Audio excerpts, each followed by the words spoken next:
अस्सलाम वालेकुम। मैं doctor Mavi Shaikh homeopath clinic से आप सबको खुशामदीद। आज इस न्यू टॉपिक की इंफॉर्मेशन के साथ आए हैं। उस टॉपिक का नाम है मियाज़म्स। मियाज़म्स क्या है? जैसे कि रोजाना की बेस पे अगर हम कोई वीडियो जो मैं अपलोड करती हूँ उसमें आप डिजीज के हवाले से बात करते होंगे या डिजीज के हवाले से हम डिस्कशन करते हैं या होम्योपैथिक रेमेडी के हवाले से बात करते हैं। ठीक है, मियाज़म्स क्या है? जब हम होम्योपैथिक को देखते हैं तो हमारे पास एक सिस्टम इस तरीके से जिसमें हम मियाज़मेटिक मेडिसिन का भी बहुत बड़ा रोल प्ले है कि मियाज़म्स होते क्या हैं। जब भी हमारे पास कोई पेशेंट आता है तो हम देखते हैं कि वो किस एज का है। जब हम केस टेकिंग कर रहे होते हैं या किसी पेशेंट की काउंसलिंग कर रहे होते हैं या उसकी हिस्ट्री ले रहे होते हैं तो ये बात अपने माइंड में रखते हैं कि वो पेशेंट किस एज का है, उसको कौन सी डिजीज है, वो एक्यूट कंडीशन में आया है या वो क्रॉनिक केस में आया है, इसमें मियाज़म्स कौन सा एक्टिवेट है। ये होम्योपैथिक फलसफे से कंसर्ट है। नफ्सियाती तौर पे हम डिजीज को देखते हैं, जांचते हैं, साइकोलॉजिकल इफेक्ट्स क्या होते हैं, बहुत सारी ऐसी चीजें हैं कि हम जैसे अपनी होम्योपैथी की कोई भी मेडिसिन दे रहे होते हैं, एज ए सिम्टोमेटिक दे रहे होते हैं, एज ए कॉन्स्टिट्यूशन दे रहे होते हैं। फिर हम ये देखते हैं कि पेशेंट की पैथोलॉजिकल कंडीशन क्या चेंजेस हो रही है, क्या उसको क्रॉनिक डिजीज हो रही है, क्या वो कार्डिक का पेशेंट है, डायबिटिक का पेशेंट है, हेपेटाइटिस का पेशेंट है, किडनी से रिलेटेड कोई उसको डिजीज है, टीबी का पेशेंट है, यानी कि किसी भी किस्म का कोई ऐसा मर्ज जो क्रॉनिक ठीक। फिर इसमें मियाज़म्स कैसे एक्टिवेट हो जाते हैं। मियाज़म्स को मैं इस तरीके से आपको डिस्कस करना चाहूंगी आपके साथ कि मियाज़म्स होम्योपैथी का एक बहुत बड़ी पैथी है जिसमें 3 चीजें होती हैं। अब फर्स्ट हमें पहले मियाज़म्स का पता होना चाहिए कि मियाज़म्स होते क्या हैं।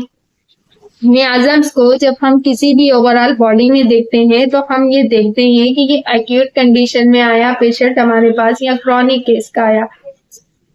इसमें या तो आपसे माइंड से रिलेटेड कोई भी डिजीज आ जाती है तो हम बात कर रहे होते हैं सोरा की। अगर हम सिफिलिस की बात करते हैं तो आपके जिस्म में किसी भी इंफेक्शन या इन्फ्लेमेशन की कंडीशन का हो जाना सिफिलिस आ जाएगा। साइकोटिक ऐसा है कि माइंड से रिलेटेड ही आपके जिस्म पे कोई वार्ट्स का हो जाना, कोई गिल्ड्स का हो जाना, किसी फाइब्रॉइड्स का हो जाना, सिस्ट का हो जाना, ये होता है। इसका साइकोलॉजिकल इफेक्ट आपके माइंड पे क्या होता है और किस किस टाइम ये चीजें एक्टिवेट होती हैं और किस किस टाइम पर सोरा सिफिलिस साइकोटिक प्रेजेंट होता है। मेरे जितने स्टूडेंट, जितने तालिबे इल्म, जितने स्टडी से रिलेटेड सुनने वाले हैं, अगर हम इस बहती को समझें तो ये बहुत अहमियत का हामिल है। मियाज़म्स में अगर सोरा से रिलेटेड कोई भी तकलीफ होगी तो आपको स्किन रिलेटेड होगी, स्किन पे खारिश का हो जाना, ड्राइनेस का हो जाना। ये पेशेंट बहुत ही टैलेंटेड होता है, बहुत ही समझदार होता है, इसका विजन जो होता है वो बहुत फास्ट होता है क्योंकि ये एक इंटेलिजेंट और टैलेंटेड होता है सोरा। सिफिलिस का जो पेशेंट होता है इसमें इन्फेक्शन और की कैफियत ज़्यादा पाई जाती है, तो इसमें जो पेशेंट होता है वो इतना शार्प माइंडेड नहीं होता, इसका विजन इतना फास्ट नहीं हो रहा होता है।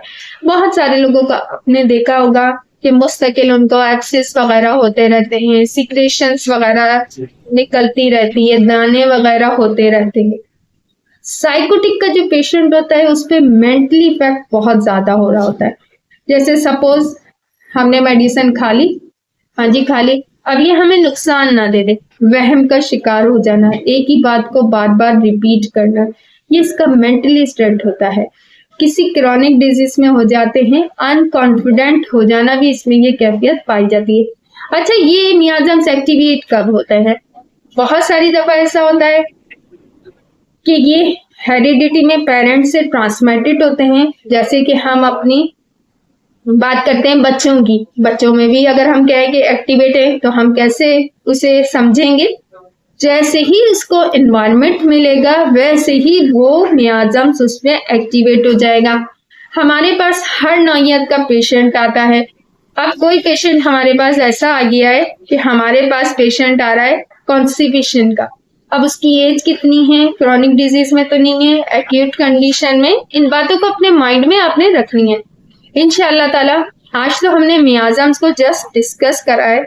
इंशाल्लाह नेक्स्ट टॉपिक नेक्स्ट वीडियो में हम इसके मियाजम जैसे सोरा है उसको डिस्कस करेंगे, फिर सिफिलिस को करेंगे, फिर साइकोटिक को करेंगे कि ये क्या है। इंशाल्लाह ताला next topic next video next information के साथ मुलाकात करेंगे। शेख हमी के चैनल को सब्सक्राइब नहीं करा तो सब्सक्राइब कीजिए, लाइक कीजिए, इन्फॉर्मेशन को शेयर कीजिए। ज्यादा चाहूंगी डॉक्टर महावी शेख हमीकर क्लिनिक